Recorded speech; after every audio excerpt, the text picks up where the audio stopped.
പണ്ട് കല്യാണം കഴിച്ചു. ഒരു ഇന്റർവ്യൂ പോലും കരയുന്ന കണ്ടിട്ടില്ല. എന്തിനാ കരയുന്നേ? ഞാൻ ഇന്റർവ്യൂ എടുക്കുന്ന ആളെ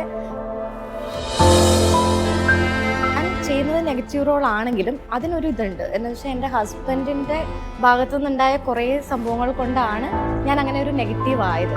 പിന്നെ ചിലപ്പോൾ അത് നമ്മുടെ വിധിയായിരിക്കും. ഞാൻ നേരത്തെ പറഞ്ഞ പോലെ തന്നെ എൻ്റെ വിധിയായിട്ടേ ഞാൻ കരുതുന്നുള്ളൂ. പിന്നെ അന്തരി ഇല്ലാന്ന് വെച്ചിട്ട് നമുക്ക് ജീവിക്കാതിരിക്കാൻ പറ്റത്തില്ല. അന്തരി ഉണ്ടെങ്കിലേ ജീവിക്കാൻ പറ്റുള്ളൂ എന്നൊന്നുമില്ല. പെണ്ണുങ്ങൾ ഒറ്റയ്ക്കാണെങ്കിലും നമുക്ക് ജീവിക്കാം. പപ്പയില്ലാത്തതിൻ്റെ വിഷമം എന്താണെങ്കിലും ആ കുട്ടിക്ക് ഉണ്ടാവും. പക്ഷെ അത് അവൾ എൻ്റെ അടുത്ത് കാണിക്കുന്നില്ല. പക്ഷെ എന്നെക്കാൾ കൂടുതൽ അവൾ ബോൾഡാണ്. നമ്മളെപ്പോലെയുള്ള എല്ലാവരും ചിലപ്പോൾ ചിരിച്ച് കളിച്ച് നടക്കും. പക്ഷെ ഉള്ളിൻ്റെ ഉള്ളിൽ ഒരുപാട് സങ്കടങ്ങളുണ്ടാവും. ഏറ്റവും കൂടുതൽ എനിക്ക് തോന്നുന്നു സങ്കടങ്ങളുള്ളവരാണ് പുറത്തവർ ഭയങ്കര എന്താ പറയുക ചിരിച്ച് കളിച്ച് നടക്കുന്നതിലൊരു ഇതുള്ളത്.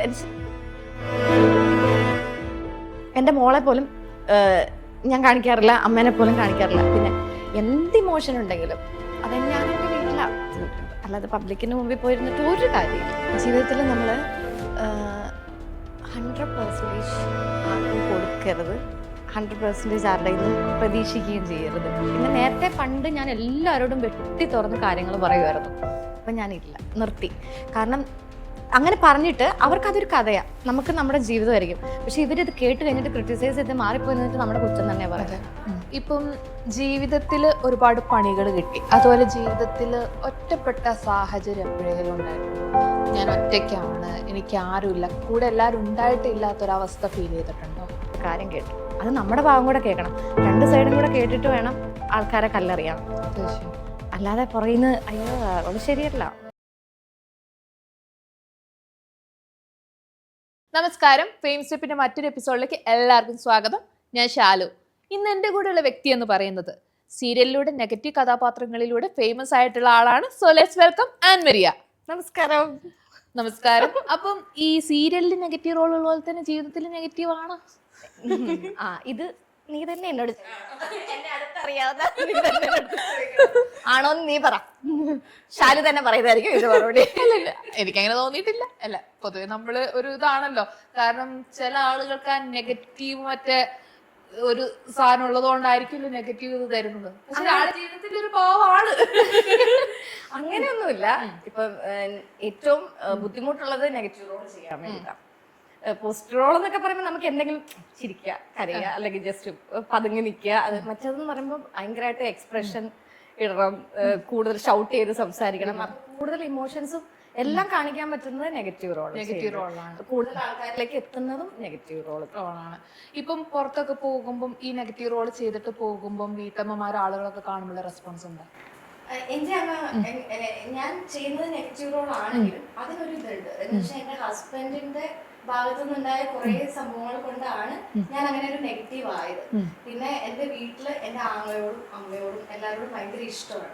അപ്പൊ ഈ വന്ന ആളോട് നാത്തൂനോട് എനിക്ക് ഇഷ്ടമില്ലാത്തതിന്റെ ഒരു ഇറിറ്റേഷൻ മാത്രമാണ്. പക്ഷെ എന്ന് പറഞ്ഞാൽ ഞാൻ പക്കാ നെഗറ്റീവും അല്ല, എല്ലാ ഇമോഷൻസും ഉണ്ട്. അപ്പൊ എന്നോടത്ത് അങ്ങനെ അങ്ങോട്ട് ഇതുവരെ ഇച്ചിരി കൂടുതലാണ്, ഇത്ര നാത്തുമ്പര് വേണോ എന്നൊക്കെ ചോദിച്ചിട്ടുള്ളൂ. അല്ലാതെ എന്നെ പക്ക അങ്ങനെ എല്ലാരും കാണുമ്പോഴത്തേക്കും എന്താ പറയാ ദേഷ്യപ്പെടുവോ അങ്ങനെയൊന്നും ചെയ്തിട്ടില്ല.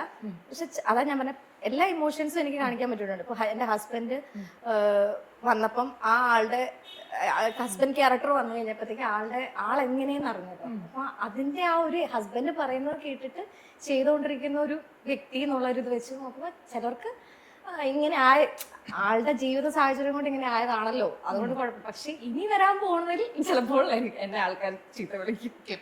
അപ്പം അത്രയും വലിയൊരു സാധനമാണ് വരാൻ പോകുന്നത്. ഓക്കെ. ഇപ്പം ലൈഫിലോട്ട് വരാന്നുണ്ടെങ്കിൽ ഇപ്പം അമ്മ, മോള്, നിങ്ങൾ 3 പേരാണ്. ഓക്കെ. അപ്പോ ജീവിതത്തിൽ ഞാൻ നോക്കുകയാണെങ്കിൽ ഒരു ആൺതരി ഇല്ല. അപ്പൊ പറയും പപ്പി ആൺതരി. പക്ഷെ എന്ത് തന്നെയാണേലും ഒരു ഹ്യൂമൻ ആയിട്ടുള്ള ഒരാളില്ല. ഇപ്പം അച്ഛനായിക്കോട്ടെ, ഒരു ഹസ്ബൻഡ് എന്ന് പറയുന്ന വ്യക്തിയോ ആരുമില്ല. സോ അങ്ങനൊരു സാഹചര്യത്തിലോട്ട് എത്തിപ്പെട്ടത് എന്താണ്? സാഹചര്യത്തിലേക്ക് എത്തിപ്പെട്ടത് വെച്ച് കഴിഞ്ഞാൽ നമ്മുടെ പപ്പ മമ്മി, ഞാൻ നേരത്തെ പറഞ്ഞിട്ടുണ്ടല്ലോ, പപ്പയും മമ്മിയും തമ്മിൽ അവർ സെപ്പറേറ്റഡ് ആയി. അത് കഴിഞ്ഞ് പിന്നെ കല്യാണം കഴിഞ്ഞു, സാഹചര്യങ്ങൾ ഇങ്ങനെയായി, എന്താ പറയാ, ഒത്തുപോകാൻ പറ്റിയില്ല. പക്ഷെ എനിക്ക് ഇപ്പൊ തോന്നുന്നു ചിലപ്പോൾ അത് നമ്മുടെ വിധിയായിരിക്കും. ഞാൻ നേരത്തെ പറഞ്ഞ പോലെ തന്നെ എന്റെ വിധിയായിട്ടേ ഞാൻ കരുതുന്നുള്ളൂ. പിന്നെ ആന്തരി ഇല്ലാന്ന് വെച്ചിട്ട് നമുക്ക് ജീവിക്കാതിരിക്കാൻ പറ്റത്തില്ല. ആന്തരി ഉണ്ടെങ്കിലേ ജീവിക്കാൻ പറ്റുള്ളൂ എന്നൊന്നുമില്ല. പെണ്ണുങ്ങൾ ഒറ്റയ്ക്കാണെങ്കിലും നമുക്ക് ജീവിക്കാം. അതെ, ഇപ്പൊ നമ്മുടെ ഒരു കേരളത്തിലെ ഒരു പ്രത്യേകത വെച്ചിട്ട് ഇപ്പം ഒരു കപ്പിൾസ് ഡിവോഴ്സ് ആയി കഴിഞ്ഞാൽ കൂടുതലും നെഗറ്റിവിറ്റി കേൾക്കേണ്ടി വരുന്നത് സ്ത്രീകളാണ്. സോ അങ്ങനെ കേൾക്കേണ്ട വന്നിട്ടുണ്ടോ? അത് എന്താ ഞാൻ പറയില്ലേ, കുറച്ച് ബാഡ് കമന്റ്സ് എന്നെ അറിയാവുന്നവരോ അല്ലെങ്കിൽ നമ്മളുമായിട്ട് ബന്ധപ്പെട്ട് നിൽക്കുന്നവരോ നമ്മളുടെ എന്താ പറയുക ഇൻസ്റ്റയിൽ പോലും എന്നെ അറിയാവുന്നവരാരും എന്നെ അങ്ങനെ കുറ്റപ്പെടുത്തിയിട്ടൊന്നുമില്ല. പിന്നെ ഞാൻ പറഞ്ഞിട്ടുണ്ട്, ഫേക്ക് ഐ ഡിന്ന് കുറേ പർപ്പസ്ഫുള്ളി കുറേ കമന്റ്സ് വരുന്നു, അല്ലെങ്കിൽ നമ്മളെ അറിയത്തില്ലാത്ത ആൾക്കാരാണ്. പുള്ളിക്കും കുറേ ഫാൻസ് ഒക്കെ ഉണ്ടല്ലോ, അങ്ങനെയുള്ള ആൾക്കാരൊക്കെ വന്നിട്ട് അവർ കുറ്റപ്പെടുത്തല്ല കേട്ടോ ചോദിച്ചത്, എന്താ ചേച്ചി കാര്യം, അല്ലെങ്കിൽ DM-ലൊക്കെ വന്നിട്ട് ചോദിക്കും എന്താ കാര്യം, വേണ്ടായിരുന്നു, നിങ്ങളൊന്ന് ഒത്തുപോകാൻ പറ്റുമെങ്കിൽ പോവും, അങ്ങനെയൊക്കെ പറഞ്ഞിട്ടുള്ളൂ, അല്ലാതെ കുറ്റപ്പെടുത്തിട്ടില്ല. പിന്നെ കുറ്റപ്പെടുത്തുന്നത് എന്ന് പറയുന്നത് നമുക്ക് തന്നെ ചില കമന്റ്സ് കാണുമ്പോൾ അറിയാം, കുറെ ഫേക്ക് ഐഡി ഉണ്ടാക്കിയിട്ട് പർപ്പസ്ഫുള്ളി നമുക്ക് കമന്റ്സ് ഇടുക, അങ്ങനെയുള്ള കുറ്റപ്പെടുത്തലുള്ളൂ, അല്ലാതെ ആരും അങ്ങനെ കുറ്റപ്പെടുത്തിയിട്ടില്ല. പിന്നെ ഞങ്ങളുടെ ജീവിത സാഹചര്യങ്ങൾ അറിയാവുന്ന ഞങ്ങളോട് അടുത്ത് നിൽക്കുന്നവർക്കേ അറിയത്തുള്ളൂ എന്താണ് സാഹചര്യം എന്നുള്ളത്. അവരാരും എന്നെ കുറ്റപ്പെടുത്തിയിട്ടില്ല, അവരെല്ലാവരും എൻ്റെ കൂടെ എപ്പോഴും സപ്പോർട്ടായിട്ടുണ്ട്. ഓക്കെ, അപ്പൊ ലൈഫിൽ ഇനിയൊരു പാർട്ട്ണർ ഉണ്ടാവില്ല? ഇല്ല ഇല്ല, ഇതോടെ മതിയായി. എനിക്ക് മോളുണ്ട്, അവളുടെ കാര്യങ്ങൾ നോക്കുക, അവളുടെ പഠിത്തം കാര്യങ്ങള്. പിന്നെ പാർട്ട്ണർ ഇല്ല, എനിക്ക് വേണ്ടാന്ന് തന്നെയായിരുന്നു ആദ്യവും, അങ്ങനെ തന്നെയായിരുന്നു. കുറെ ആദ്യത്തെ ഇത് കഴിഞ്ഞിട്ട് ഡിവോഴ്സ് കഴിഞ്ഞിട്ട് ഞാൻ കല്യാണമൊന്നും കഴിക്കുന്നില്ല എന്ന് വിചാരിച്ചു. പിന്നെ വീട്ടിൽ കുറെ മമ്മിക്ക് ഹെൽത്ത് ഇഷ്യൂസ് കാര്യങ്ങളൊക്കെ വന്നപ്പം പിന്നെ കസിൻസ് ഒക്കെ നിർബന്ധിക്കാൻ തുടങ്ങിയപ്പോൾ ആ ഒരു സാഹചര്യത്തിലാണ് രണ്ടാമത്തെ ആള് എന്നെ കല്യാണം കഴിക്കാൻ വേണ്ടി വരുന്നത്. അങ്ങനെ കിട്ടിയെന്ന് മാത്രമേ ഉള്ളൂ. ഇനി എനിക്ക് അങ്ങനെ ഒരു പാർട്ട്ണർ അങ്ങനെ ഒന്നുമില്ല. അപ്പൊ നിങ്ങള് മീൻസ് ഈ സെക്കൻഡ് മാരേജ് എത്ര കാലം പോയി? 3 years, 2.5 years. 2.5 years പോയിട്ടുണ്ടായിരുന്നു. അപ്പം മോൾക്ക് ഒരു പപ്പ ഫിഗർ ഇല്ലാത്തതിന്റെ വിഷമോ കാര്യങ്ങളൊക്കെ ഉണ്ടോ? ആൾക്ക് എന്നുവെച്ചാ ഇപ്പം ഷാൻ വന്നതിന് ശേഷം പപ്പ എന്ന് പറഞ്ഞ ഒരു ഇത് ഭയങ്കര ഇഷ്ടമായിരുന്നു. അവര് തമ്മിൽ ഭയങ്കര അറ്റാച്ച്മെന്റ് ഒക്കെ ഉണ്ടായിരുന്നു. പിന്നെ ആള് വേണ്ടാന്ന് ആൾക്കും തോന്നി. എന്താന്ന് വെച്ച് കഴിഞ്ഞാൽ പപ്പ ഇല്ലാത്തതിന്റെ വിഷമം എന്താണെങ്കിലും ആ കുട്ടിക്ക് ഉണ്ടാവും. പക്ഷെ അത് അവൾ എൻ്റെ അടുത്ത് കാണിക്കുന്നില്ല. പക്ഷെ എന്നെക്കാൾ കൂടുതൽ അവൾ ബോൾഡാണ്. ഇതുവരെ എൻ്റെ അടുത്ത് അങ്ങനെ കാണിച്ചിട്ടില്ല. എനിക്ക് എൻ്റെ അമ്മ ഉണ്ടല്ലോ എന്നാ പറയുന്നത്. അതുകൊണ്ട് തന്നെ അവള് ചിലപ്പോ ഉണ്ടാവും, എന്താണെങ്കിലും ഉണ്ടാവും. ഇപ്പൊ എനിക്ക് എൻ്റെ ലൈഫില് ചെറുപ്പം മുതൽ അനുഭവിച്ചത് എനിക്കേ അറിയത്തുള്ളൂ. അപ്പൊ എനിക്ക് ഇപ്പൊ എൻ്റെ ചിലപ്പം എൻ്റെ പാരന്റ്സിൽ നിന്ന് കിട്ടാത്ത പലതും എനിക്ക് എൻ്റെ ഉള്ളിൽ ഇപ്പോഴും ഉണ്ട്. അപ്പൊ എൻ്റെ പപ്പ എന്താന്നുള്ളത് എനിക്കറിയാം, എൻ്റെ അമ്മ എന്താന്നുള്ളത് അറിയാം, എൻ്റെ പപ്പയുടെ ഭാഗത്തുനിന്ന് വന്ന തെറ്റെന്തെന്നുള്ളത് എനിക്ക് നന്നായിട്ട് അറിയാം. ആരൊക്കെ എന്തൊക്കെ പറഞ്ഞെന്ന് പറഞ്ഞാലും അത് അനുഭവിച്ച ഞാനാ. എൻ്റെ എന്താ പറയാ, നമ്മുടെ ചെറുപ്പകാലത്ത് നമ്മൾ അനുഭവിക്കുന്നത് നമുക്ക് എന്നും ഉള്ളിലൊരു പെയിനാണ്. അപ്പൊ അതൊരു ഡ്രോമയായിട്ട് തന്നെ ഉണ്ടാവും. അതുപോലെ മോൾക്കും ഉണ്ടാവാം. പക്ഷെ അവള് എനിക്ക് തോന്നുന്നു എന്നെക്കാളും ബോൾഡാണ്. അതുകൊണ്ട് തന്നെ എൻ്റെ അടുത്ത് അങ്ങനെ പരാതിയൊന്നും പറയത്തില്ല. ഇപ്പം ചേച്ചിയുടെ ഫാമിലി മാറ്റി നിർത്തി കഴിഞ്ഞാല് അച്ഛനും അമ്മയും ഡിവോഴ്സ് ആണെന്ന് പറഞ്ഞു. അങ്ങനെ ഡിവോഴ്സ് ആവാൻ എന്താണ് ഉണ്ടായത് ഞാൻ ചോദിക്കുന്നതുകൊണ്ട് പ്രശ്നമില്ലെങ്കിൽ അത് പറയാനില്ല. ഓക്കെ, ഇപ്പം അച്ഛനുമായിട്ട് കോണ്ടാക്ട് ഒക്കെ ഉണ്ടോ? കോണ്ടാക്ട് ഉണ്ട്, പക്ഷെ അത് പുള്ളി ഇച്ചിരി ഡ്രിങ്ക്സിനൊക്കെ ഇതായതുകൊണ്ട് നമ്മൾ അങ്ങനെ എപ്പോഴും കോണ്ടാക്ട് വെക്കാൻ പറ്റില്ല. പുള്ളിയുടെ ക്യാരക്ടർ എപ്പം ചേഞ്ച് ആവും നമുക്ക് പറയാൻ പറ്റില്ല. എന്നാലും കോണ്ടാക്ട്സ് ഒക്കെ ഉണ്ട്. അപ്പൊ മോളോട് എങ്ങനെയാണ് പപ്പ? അതാ ഞാൻ പറഞ്ഞേ, ചില ടൈമിൽ പുള്ളിയോട് സംസാരിക്കാൻ കുഴപ്പമില്ല, ചില സമയത്ത് സംസാരിക്കാൻ പറ്റില്ല. പിന്നെ ആള് മൂഡ് സ്വിങ്സ് പോലെ ഇത് മാറിക്കൊണ്ടിരിക്കും. ഡ്രിങ്ക്സ് ഒക്കെ കഴിക്കുന്ന ഇപ്പോഴും കഴിക്കുന്നൊക്കെ ഉണ്ട്. അപ്പൊ അതുകൊണ്ട് ഇപ്പൊ ഈ സീരിയലില് നെഗറ്റീവ് ക്യാരക്ടർ ആണെങ്കിലും റിയൽ ലൈഫിൽ ഭയങ്കര ഫണ്ണിയാണ്, ഓപ്പൺ മൈൻഡഡ് ആണ് ആൻമരിയ എന്ന് പറയുന്ന വ്യക്തി. ഇപ്പം നമുക്ക് ആ ഒരു പരിചയം വെച്ചിട്ട് അറിയാം. ഇപ്പൊ ഒരുപാട് ചിരിക്കുന്ന ആളുകളുടെ ഉള്ളിൽ ഒരുപാട് വിഷമം ഉണ്ടെന്ന് പറയാറുണ്ട്. അതിൽ എത്രത്തോളം സത്യമുണ്ട്? ഉണ്ട്. അത് അങ്ങനെ പറയുന്നതന്നെ ഇപ്പൊ നമ്മൾ പലരോടും നമ്മൾ സംസാരിക്കുമ്പോഴോ ഇപ്പൊ നമ്മൾ തന്നെ ഫ്രണ്ട്സിന്റെ ഇടയിൽ കുറെ സംഭവങ്ങൾ നമ്മൾ അങ്ങോട്ടും ഇങ്ങോട്ടും ഷെയർ ചെയ്യുമ്പോഴറിയുന്നത് ഇപ്പൊ നമ്മളെപ്പോലെയുള്ള എല്ലാവരും ചിലപ്പോൾ ചിരിച്ച് കളിച്ചു നടക്കും, പക്ഷെ ഉള്ളിന്റെ ഉള്ളിൽ ഒരുപാട് സങ്കടങ്ങളുണ്ടാവും. ഏറ്റവും കൂടുതൽ എനിക്ക് തോന്നുന്നു സങ്കടങ്ങൾ ഉള്ളവരാണ് പുറത്തവര് ഭയങ്കര എന്താ പറയാ ചിരിച്ച് കളിച്ച് നടക്കുന്നതിലൊരു ഇതുള്ളത്. എന്നുവെച്ചാൽ അത് അവരപ്പൊ വിചാരിക്കുന്നത് എന്താണെന്ന് വെച്ചാൽ അവര് ചിലപ്പോൾ വീടിനുള്ളിൽ കരയായിരിക്കും. നമ്മളെന്തിനാ പോസിറ്റീവ്, നമ്മള് പുറത്തെന്തിനാ കരയുന്നത്, മറ്റുള്ളവരെ കൂടി എന്തിനാ വിഷമിപ്പിക്കുന്നതെന്ന് വിചാരിച്ചിട്ടാണ് അവരുടെ മുമ്പിൽ ചിരിച്ച മുഖത്തോടുകൂടി പോവുക, നമ്മൾ എൻജോയ് ചെയ്യുകയും ചെയ്യുന്നത്. പിന്നെ ചിലപ്പോൾ ചിലർ പറയാറുണ്ട് എന്താ, എന്റെ പല ഇന്റർവ്യൂസും കണ്ടിട്ട് ഇവള് 2 കല്യാണം കഴിച്ചു, ഒരു ഇന്റർവ്യൂ പോലും കരയുന്ന കണ്ടിട്ടില്ല. എന്തിനാ കരയുന്നേ? ഞാൻ ഇന്റർവ്യൂ എടുക്കുന്ന ആളെ ഇപ്പൊ പക്ഷെ കണ്ണ് നിറഞ്ഞിരിക്കുന്നുണ്ടല്ലോ. അങ്ങനെയല്ല, ഞാൻ ഇപ്പൊ ശാലു എൻ്റെ അടുത്ത് ഇന്റർവ്യൂ എടുക്കും, ഞാനും ശാലും കൂടി ഇരിക്കുക, ഞാൻ കരയുമ്പോ അത് ചിലപ്പോൾ ശാലുവിനും വിഷമാവും. ഇത് കണ്ടോണ്ടിരിക്കുന്ന ഈ പബ്ലിക്കിനെ അടുത്ത് ഞാൻ കരഞ്ഞിട്ട് എന്ത് കാണിക്കാണ്, അവരെനിക്ക് ചെലവിന് കൊണ്ടു തരുമോ? അല്ലെങ്കിൽ കരഞ്ഞാലും നമ്മളെ ക്രിട്ടിസൈസ് ചെയ്യാൻ ഇഷ്ടംപോലെ ആൾക്കാരുണ്ട്. ഒരു പകുതി 50% ആൾക്കാർ നമ്മളെ ക്രിട്ടിസൈസ് ചെയ്യാൻ വേണ്ടി തന്നെ. ഇവിടെ എന്തിനാ കരഞ്ഞാൽ ചോദിക്കുക എന്തിനാ കരയുന്നേ? ആ കരയാതിരുന്ന് കഴിഞ്ഞാൽ പറയും, ഓ ഇവള് റീൽ ഇടുന്നു, എന്താ പറയാ, പോസ്റ്റ് ഇടുന്നു, ഇവള് ഭയങ്കര സന്തോഷം, രണ്ടുപേരും പോയാലും കുഴപ്പമില്ല, രണ്ട് ജീവിതം നശിച്ചാലും കുഴപ്പമില്ല, അങ്ങനെ പറയുന്നവരൊക്കെ ഉണ്ട്. പക്ഷെ എന്തിനാ പബ്ലിക്കിന്റെ മുമ്പിൽ കാണിച്ചിട്ട്? ചിലപ്പോ ഞാനതാ പറഞ്ഞേ, എനിക്ക് എന്റെ വീട്ടില് എന്റെ റൂമാണ് എന്റെ ഇമോഷൻസ് കാണിക്കാനുള്ള എന്റെ സ്പേസ്.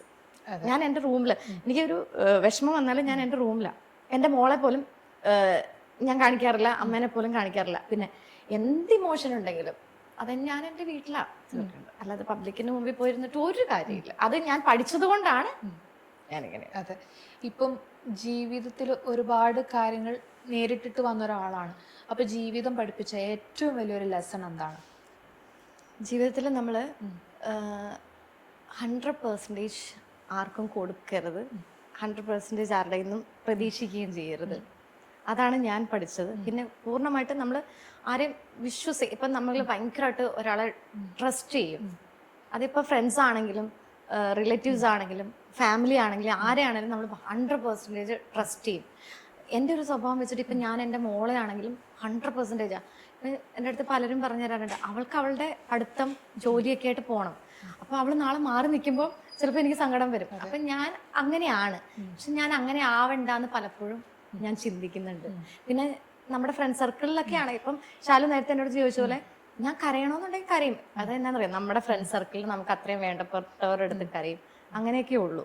പിന്നെ നേരത്തെ പണ്ട് ഞാൻ എല്ലാവരോടും വെട്ടി തുറന്ന് കാര്യങ്ങൾ പറയുമായിരുന്നു. അപ്പൊ ഞാനില്ല, നിർത്തി. കാരണം അങ്ങനെ പറഞ്ഞിട്ട് അവർക്കതൊരു കഥയാ, നമുക്ക് നമ്മുടെ ജീവിതമായിരിക്കും. പക്ഷെ ഇവരിത് കേട്ട് കഴിഞ്ഞിട്ട് ക്രിട്ടിസൈസ് ചെയ്ത് മാറിപ്പോയി നിന്നിട്ട് നമ്മുടെ കുറ്റം തന്നെയാണ് പറയുന്നത്. അപ്പൊ നമ്മുടെ ഇപ്പോഴത്തെ ഈ ഒരു ലൈഫില് നമ്മൾ ഒരുപാട് ട്രസ്റ്റും ചെയ്യരുത്, ആരും കണ്ണടച്ച് വിശ്വസിക്കുകയും ചെയ്യരുത്. അങ്ങനെ 100% കൊടുത്ത് ട്രസ്റ്റ് ചെയ്തിട്ട് പിന്നിൽ നിന്ന് കുത്തലേറ്റ് അങ്ങനെ എന്തെങ്കിലും ഒരു അനുഭവം ഉണ്ടായിട്ടുണ്ടോ? ഉണ്ട്, ഇഷ്ടം പോലെ ഉണ്ട്. അതുകൊണ്ട് തന്നെയാണ് ഞാൻ അങ്ങനെ അല്ല. ഞാൻ ഇപ്പം ചിലയിടത്തുനിന്നൊക്കെ ഞാൻ മാക്സിമം വലിയാൻ ശ്രമിക്കും. ചിലയിടത്തുനിന്ന് സംസാരിക്കുമ്പോൾ അയ്യോ വേണോ, നമുക്ക് തന്നെ ഒരു പേടി വരുമല്ലോ. ആ ഒരു പേടി എനിക്കിപ്പോൾ ഉള്ളത് കൊണ്ട് എനിക്ക് ആരെ വിശ്വസിക്കണം ആരെ വിശ്വസിക്കേണ്ട എനിക്ക് നല്ല പണി കിട്ടിയിട്ടുണ്ട്. അതുകൊണ്ട് തന്നെയാണ് ഞാൻ അങ്ങനെ ആവണ്ടെന്ന് ഞാൻ ഇപ്പൊ എടുത്ത തീരുമാനം കേട്ടോ. കുറച്ച് നാളായുള്ളൂ, ഒരു 2 months ആയിട്ടുള്ളൂ ഞാൻ അങ്ങനെ ഒരു തീരുമാനം എടുത്തിട്ട്. അതിനു മുമ്പ് ഞാൻ ഭയങ്കര ഓപ്പൺ മൈൻഡഡ് ആയിരുന്നു. ഇപ്പൊ ഇനി അതിന്റെ ആവശ്യമില്ല. ഓക്കെ, അപ്പൊ അങ്ങനെ വലിയൊരു ലെസൺ ആണ് ഇങ്ങനെ ഒരുപാട് ഫിലോസഫികൾ പറയാനായിട്ട് ആൻമരി എന്ന് പറയുന്ന വ്യക്തിയെ പ്രേരിപ്പിച്ചത്. ഇപ്പം ജീവിതത്തിൽ ഒരുപാട് പണികൾ കിട്ടി, അതുപോലെ ജീവിതത്തിൽ ഒറ്റപ്പെട്ട സാഹചര്യം എപ്പോഴേലും ഉണ്ടായിട്ടുണ്ടോ? ഞാൻ ഒറ്റയ്ക്കാണ്, എനിക്ക് ആരുമില്ല, കൂടെ എല്ലാവരും ഉണ്ടായിട്ടില്ലാത്തൊരവസ്ഥ ഫീൽ ചെയ്തിട്ടുണ്ടോ? ഫ്രണ്ട്സ് ഒക്കെ ഉണ്ടല്ലോ, ഞാൻ പറയില്ലേ, ക്ലോസ് ഫ്രണ്ട്സ് അല്ലെങ്കിൽ റിലേറ്റീവ്സ് ഒക്കെ എൻ്റെ അടുത്ത് കുറച്ച് മിണ്ടാതിരിക്കോ അല്ലെങ്കിൽ ചെറിയ വഴക്കൊക്കെ ആണെങ്കിൽ പോലും എനിക്കത് താങ്ങാൻ പറ്റത്തില്ല. അപ്പം ഞാൻ വിചാരിച്ചു അയ്യോ ഞാൻ ഒറ്റപ്പെട്ടോ, ആ ഒരു ഫീൽ എനിക്ക് വരും. പക്ഷെ അത് എനിക്ക് തോന്നുന്നു ഞാൻ ഭയങ്കര സിൻസിയറായിട്ട് നിൽക്കും, ഭയങ്കരമായിട്ട് സ്നേഹിക്കും. എന്താ പറയാ, അങ്ങോട്ട് അകവഴിഞ്ഞ് സ്നേഹിച്ച് അവരെന്നുള്ള ആ ഒരു ഇത് വരും ലോകത്തോ. ആ ഒരു ലോകത്തേക്ക് ഞാൻ ആരെങ്കിലും സ്നേഹിച്ചു കഴിഞ്ഞാൽ, ഇപ്പം ഞാൻ ശാലുവിനെ സ്നേഹിക്കുകയാണെങ്കിൽ ഞാൻ ഭയങ്കരമായിട്ട് നിന്നെ ഡിപ്പെൻഡ് ചെയ്യാൻ ശ്രമിക്കും. അത് ഞാൻ ഭയങ്കര ഡിപ്പെൻഡന്റ് ആയിപ്പോ, അതാണ് പ്രശ്നം. ഇതുവരെ ആയിട്ടില്ല. അങ്ങനെ ആവാൻ ഞാൻ ഇനി മുതൽ ശ്രമിക്കുന്നതല്ല. അത് ശ്രമിക്കാതിരിക്കുന്ന ആണ് നല്ലത്. കാരണം നമ്മുടെ കാര്യം നോക്കി പോവാന്നുള്ളതാണ്. നമ്മൾ ഇൻഡിപെൻഡന്റ് ആവുക, മറ്റുള്ളവരെ ഡിപ്പെൻഡ് ചെയ്യാതെ മുന്നോട്ട് പോവുക എന്ന് പറയുന്നതിലാണ് ഏറ്റവും വലിയ കാര്യം. ഇപ്പം ഈ ഒരു ചെറിയ പ്രായത്തിലും ഇത്രയും ഒരുപാട് അനുഭവങ്ങൾ അനുഭവിച്ചു. ചെറിയ പ്രായോ? ചെറിയ പ്രായമെന്ന് ഞാൻ പറയുന്നു, എന്തായാലും ഒരു 30s നമ്മൾ പോകുന്നത്. 40 എത്തി. ഓക്കെ, 40 പിന്നെ സന്തൂർ മമ്മിയാണ് ചർമ്മം കണ്ട പ്രായം തോന്നില്ല, അതുകൊണ്ടാണ് ഞാൻ പറഞ്ഞത് ഈ ഒരു ചെറിയ പ്രായത്തിൽ എന്ന് പറഞ്ഞത്. ഇപ്പൊ 50 വയസ്സ് വരെ എനിക്ക് തോന്നുന്നു യുവതി യുവാവ് എന്ന് വിശേഷിപ്പിക്കാറുണ്ട്. അതെ ഇപ്പൊ പുതിയ എന്തോ ഒരു ഇത് പുതിയത് വന്നിട്ടുണ്ട്. അതുകൊണ്ട് ഞാൻ പറഞ്ഞ ഈ ചെറിയ പ്രായത്തിൽ എന്ന് പറഞ്ഞേ മുതിക്കാന്നുള്ളത് നമുക്കറിയാം. അല്ല യൗവനം മുതുക്കിന്ന് വിളിച്ചു. ഇതൊന്ന് ക്യാമറ ഒന്ന് ഓഫ് ആക്കട്ടെ. അതിനു മുമ്പ് ഞാൻ വേണമെങ്കിൽ വേറൊരു കാര്യം പറയാം. ഞങ്ങൾ വേറൊരു ഇരട്ടപ്പേര് ഇട്ടിട്ടുണ്ട്. മുതുക്കി എന്നെ വിളിച്ച സ്ഥിതിക്ക് ഞാനത് പറയാം. പറയട്ടെ. ഓക്കെ പറയുന്നില്ല. ഞാൻ തിരിച്ചെടുത്തു. ഞങ്ങളുടെ സൗഹൃദത്തിന്റെ പുറത്ത് പറഞ്ഞു പോയതാണ്. അപ്പൊ നമ്മള് വിഷയത്തിൽ നിന്ന് പിന്നെ മാറി നേരെ ഇങ്ങോട്ടേക്ക് വരാം. ഓക്കെ, അപ്പം നമ്മൾ ഡിപ്പെൻഡ് ചെയ്യാതെ ആ രീതിയിൽ പോകും. അപ്പൊ ഇത്രയും ചെറിയ പ്രായത്തിൽ, ചെറിയ പ്രായം എന്ന് പറയാൻ പറ്റില്ല, പ്രായമായ പ്രായത്തിൽ ഇങ്ങനെയൊക്കെ അനുഭവിച്ച് ഇതായിട്ട് വന്നു. അപ്പം മറ്റുള്ളവർക്ക് കൊടുക്കാനുള്ള ലെസൺ എന്താണ്? മറ്റുള്ളവർക്ക് എന്താ പറയാ, നമ്മൾക്ക് ഓരോരുത്തർക്കും ഓരോ അനുഭവങ്ങളാണ്. ഇപ്പം ഞാൻ അനുഭവിച്ചത് ചിലപ്പം ശാലു അനുഭവിക്കണമെന്നൊന്നുമില്ല. അപ്പൊ നമുക്ക് ആരെയും എന്താ പറയാ, ആരോടും നമുക്ക് ഒന്നും പറഞ്ഞു കൊടുക്കേണ്ട ആവശ്യമില്ല. അങ്ങനെ ഒരു കാലഘട്ടത്തിലല്ല നമ്മൾ പോകുന്നത്. ഇപ്പൊ നമ്മളെക്കാൾ ചെറിയ പിള്ളേർക്ക് വരെ എല്ലാ കാര്യങ്ങളും അറിയാം. ഇപ്പൊ എന്റെ മോൾക്ക് എന്നെക്കാൾ കൂടുതൽ കാര്യങ്ങൾ അവർക്കറിയാം. എനിക്ക് തോന്നുന്നു ഇപ്പോഴത്തെ പിള്ളേർ കുറച്ചുകൂടെ ബോൾഡാണ് നമ്മള്. പക്ഷെ ഇപ്പോഴത്തെ കുട്ടികൾക്ക് അതുപോലും ഇല്ല. പിന്നെ ആർക്കും ഒന്നും ഈ കാലഘട്ടത്തിൽ നമ്മൾ പറഞ്ഞു കൊടുക്കേണ്ട ആവശ്യമൊന്നുമില്ല. എല്ലാവരും അവരുടേതായ ലൈഫിൽ മുന്നോട്ട് പോകാന്നുള്ളതേ ഉള്ളൂ. പിന്നെ മാക്സിമം ആരെയും എന്താ പറയാ ഒന്നും അറിയാതെ എന്താ പറയാ കരിവാരി തേക്കാതിരിക്കുക, ക്രൂശിക്കാതിരിക്കുക, ഒന്നും പറയാതിരിക്കുക. അവർക്ക് അവരുടെ ലൈഫ്, നമുക്ക് നമ്മുടെ ലൈഫ്. ഇപ്പം ഞാൻ പുണ്യവതി ആണെങ്കിൽ മാത്രമേ ഞാൻ ശാലുവിനെ പറയാൻ പറ്റത്തുള്ളൂ. എന്തിനാണ് പിന്നെ എന്നെ ഏറ്റവും കൂടുതൽ എനിക്ക് തോന്നുന്നു ഇന്ന് ഈ വാർത്താ ചാനലുകളും ഈ സോഷ്യൽ മീഡിയ ഒക്കെ ഒത്തിരി ഇങ്ങനെ ഉള്ളത് കൊണ്ടായിരിക്കാം കൂടുതൽ ഈ ഒരുപാട് പ്രശ്നങ്ങളല്ലേ, അലിഗേഷൻസും പ്രശ്നങ്ങളൊക്കെ അല്ലേ വരുന്നത്. നമുക്ക് ആരോടും ഒന്നും പറയാം. പിന്നെ നമ്മൾ ആരും ഉപദേശിക്കേണ്ട, നമ്മൾ നന്നാവുക, നമ്മുടെ കാര്യം നോക്കുക. ഞാനിപ്പോൾ അത് പഠിച്ചു. ആരെങ്കിലും ഉപദേശിക്കാൻ പോയാലും പ്രശ്നമാണ്. അപ്പൊ ഈ ക്രൂശിക്കപ്പെടുക, ഒരു തെറ്റും ചെയ്യാതെ ക്രൂശിക്കപ്പെടുക എന്ന് പറഞ്ഞു. അങ്ങനെ ഒരു തെറ്റും ചെയ്യാതെ ലൈഫിൽ ക്രൂശിക്കപ്പെട്ടിട്ടുണ്ടോ? ക്രൂശിക്കപ്പെട്ടെന്നല്ല, നമുക്ക് ഞാൻ പറഞ്ഞില്ല, ചില കമന്റ്സ് വരുമ്പോഴും ചില കാര്യങ്ങൾ വരുമ്പോഴും അല്ലെങ്കിൽ കുറ്റപ്പെടുത്തുമ്പോഴോ അല്ലെങ്കിൽ നമ്മുടെ കൂടെ ജീവിച്ചവര് പുറത്തുപോയി വേറെ കാര്യങ്ങൾ പറഞ്ഞിട്ട് നമ്മൾ ഇതെപ്പോൾ നടന്നു ഞാൻ പോലും അറിഞ്ഞില്ലല്ലോ, എന്നെ പറ്റി ഇങ്ങനെയുള്ള കാര്യങ്ങളുണ്ടോ, അതൊക്കെ അപ്പൊ പക്ഷെ ഈ കേൾക്കുന്നവരൊരു കാര്യം ചിന്തിക്കണം. അതും കൂടെ ഞാനൊരു കാര്യം പറയുവാണെങ്കിൽ, ഈ ഒരാൾ നമ്മളെപ്പറ്റി പോയി പറഞ്ഞു. ഇപ്പൊ ശാലുവിനെ പറ്റി ഒരാൾ എൻ്റെ അടുത്ത് വന്ന് പറഞ്ഞു, ഞാനത് കേട്ടിട്ട് ശാലു എൻ്റെ അടുത്ത് എങ്ങനെയാന്ന് നിൽക്കുന്നതെന്ന് നോക്കുക. അല്ലെങ്കിൽ ഞാൻ ശാലുവിൻ്റെ അടുത്ത് പതുക്കെ, എടി ഇതിങ്ങനെ ഒരു സംഭവം ഉണ്ട്, അത് ചോദിച്ച് മനസ്സിലാക്കിയിട്ട് വേണം മറ്റൊരാളെ വിലയിരുത്താൻ, അല്ലേ? ഇന്നത്തെ കാലത്ത് പലരും, ഇപ്പം എനിക്കറിയാവുന്ന കുറച്ച് പേരുണ്ടേ, അവരെ ഇതാക്കി തന്നെ ഞാൻ പറയുന്നത്, എൻ്റെ കൂടെ നിന്നവരാണ്. എൻ്റെ കൂടെ നിന്നവര് എൻ്റെ കാര്യങ്ങൾ കേട്ടിട്ട് ഓപ്പോസിറ്റ് സൈഡിലെ കാര്യങ്ങളും കേട്ടിട്ട് എന്താ പറയാ വന്ന് നമ്മളെ ഇട്ട് അതിനകത്ത് ഞെരുക്കിയിട്ട് ക്രിട്ടിസൈസ് ചെയ്യാൻ നിൽക്കും. അല്ലെങ്കിൽ അത് കേട്ടിട്ട് വന്ന് നമ്മുടെ അടുത്ത് അങ്ങനെയല്ല പെരുമാറണ്ടേ, ഇന്ന കാര്യമുണ്ട് അത് സത്യമാണോ എന്ന് ചോദിക്കണം. ചോദിക്കാണ്ട് വന്നിട്ട് നമ്മളെ അതും വെച്ചിട്ട് അവൻ അങ്ങനെ പറഞ്ഞു അല്ലെങ്കിൽ അവൾ അങ്ങനെ പറഞ്ഞു, ഇവള് ശരിയല്ല, അങ്ങനെ പറയരുത്. നമ്മളോടൊരു കാര്യം ചോദിക്കാൻ അവർക്ക് എന്താ പറയാ, നമ്മൾ ഫ്രീഡം കൊടുത്തിട്ടുണ്ടെങ്കിൽ അവർ നമ്മളോട് ചോദിക്കണം, എടാ ഇങ്ങനെ ഒരു കാര്യം കേട്ടു, അത് നമ്മുടെ ഭാഗം കൂടെ കേൾക്കണം. രണ്ട് സൈഡും കൂടെ കേട്ടിട്ട് വേണം ആൾക്കാരെ കല്ലെറിയാൻ വേണ്ടിയിട്ട്. അല്ലാതെ പറയുന്നത് അയ്യോ അവള് ശരിയല്ല, അങ്ങനെ പറയുന്നത് തെറ്റാണ്. അത് കേട്ടിരിക്കുന്നവർ അവിടെ കേട്ടിരിക്കുള്ളൂ. നേരത്തെ എനിക്ക് നല്ല വിഷമമായിരുന്നു, ഇപ്പൊ ഞാൻ കല്ലിവല്ലി എന്ന് കേട്ടിരിക്കുന്നവർ കേട്ടിരുന്നോട്ടെ, എന്നെ ക്രിട്ടിസൈസ് ചെയ്യാൻ ആരും വരണം, ആ ഒരു മൈൻഡായി. അപ്പം വലിയൊരു ലൈഫ് ലെസൺ തന്നെയാണ്. ഞാൻ പറഞ്ഞില്ല, പ്രായത്തിന്റെ ആ ഒരു എക്സ്പീരിയൻസ് ഉണ്ടാവും. അപ്പൊ വലിയൊരു ലൈഫ് ലെസൺ തന്നെയാണ് നമുക്ക് ഷെയർ ചെയ്തിട്ടുള്ളത്. അപ്പം അടിപൊളിയായിട്ട് സക്സസ് ആയിട്ട് മുന്നോട്ട് പോകട്ടെ. ഇത്രയും നേരം ഞങ്ങളുടെ കൂടെ ടൈം സ്പെൻഡ് ചെയ്തതിന് ഒത്തിരി ഒത്തിരി നന്ദി. വിഷമങ്ങളൊക്കെ മാറ്റിയൊക്കെ സന്തോഷമായിട്ട് മുന്നോട്ട് പോകാം. Thank you so much. നമുക്ക് ഇനിയും കാണാം, കട്ട് ചെയ്ത് കഴിഞ്ഞിട്ട് വീണ്ടും കാണാം. Okay, bye bye. Bye bye.